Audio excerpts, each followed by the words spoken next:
Coming to you from City Arena Santa Mesa as we continue Season 3 of the Members League Inter Undrafted.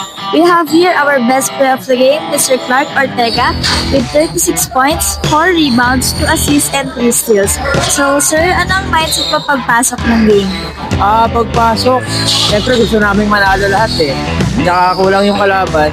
Sinamantala na namin yung ano na yan, yung weakness nila niya. Okay. So, ano naging game plan ninyo para to next game? Game plan, siyempre, always defense sa game para manalo. Sir, sino po yung inspirasyon niyo tuwing naglalaro kayo? Inspiration ko si Lord God, lagi.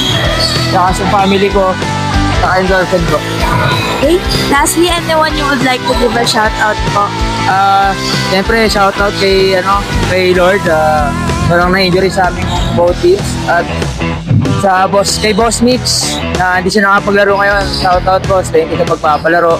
Shoutout sa girlfriend ko, sa teammates ko, saka kay Mario. Okay. Once again, our best player of the game is Clark Ortega of Team Deadpool. Please like and follow our FB page and Drafted Colors Club. Congrats po! Thank you po.